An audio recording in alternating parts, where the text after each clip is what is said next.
guys, so silent reading can be easier than oral loud reading in patients with post-stroke aphasia.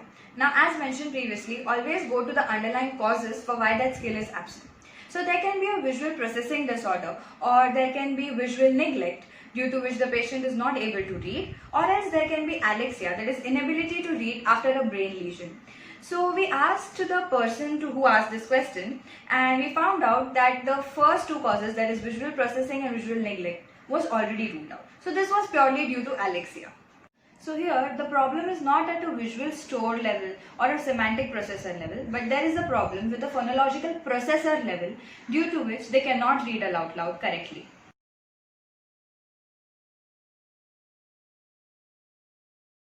So to work on this, you can either have a compensatory approach or a restorative approach. A compensatory approach will be used when the prognosis is poor and it's very necessary for the patient to have reading skills for his day-to-day life. So here you can make use of audio tape resources wherein the computer is going to speak or read aloud on your behalf. Now let's move on to the restorative approach. First and foremost, patients with strokes might have difficulty to read in a sentence as they cannot concentrate on each word due to visual inattention. So to work on your visual attention, what you can do is window reading. Window reading is you cut a piece of paper in the shape of a window so that you can see through the window, and you can place that on the piece of paper on the sentence where you need to read, and the patient has to read on through those sentences. Now you can alter the window sizes gradually to smaller and smaller and bigger in length so that the person can read the whole sentence correctly.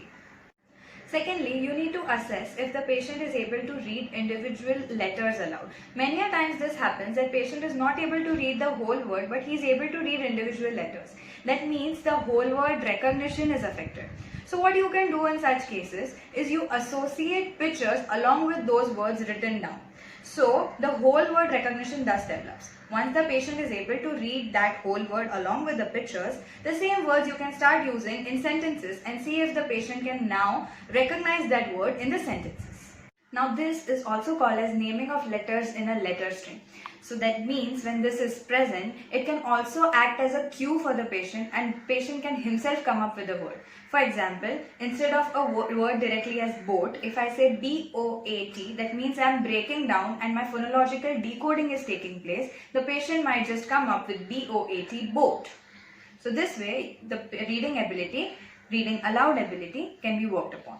Letter naming can also be taught using some tactile feedback cues, that is, you are giving a tactile feedback to the patient so that he can retrieve the letter better. Now next, there are also some various apps that can be used for reading activity, improving reading activity, including Lingraphica and Language Lite. So in these, reading activities are given and they are present at a good graded or a hierarchical level. Now what I mean by this hierarchical level is there are reading activities from different lengths of phonemes and syllables, that is from easy to complex words.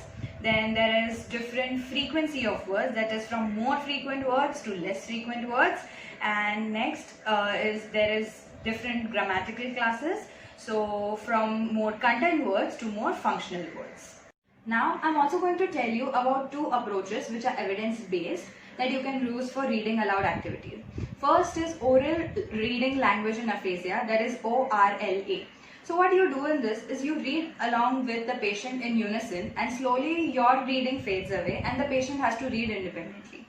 When this reading is done in unison, it is giving more practice for grapheme phoneme decoding to the patient. So at the end of the video, we have also included the 5 to 6 steps, the protocol which is given. So you can watch it at the end of the video. The second approach is MOR, that is multiple oral reading. This is basically like a drill work. So you pick out some words, that is headlines of a newspaper, or a few words that from any reading material, and you keep on practicing them daily for 30 minutes every day for a week, and you change your word or your stimulus the next week. So the reading abilities for particular words keep on increasing, and then you combine those words and read them in a sentence as a whole. So this is more of a drill work. Hope you found this video interesting and hope you learned something. Also, in your comments down below, you can share your feedback or talk about any other approaches or any other activities that would help for loud reading in patients with aphasia. Until then, happy learning.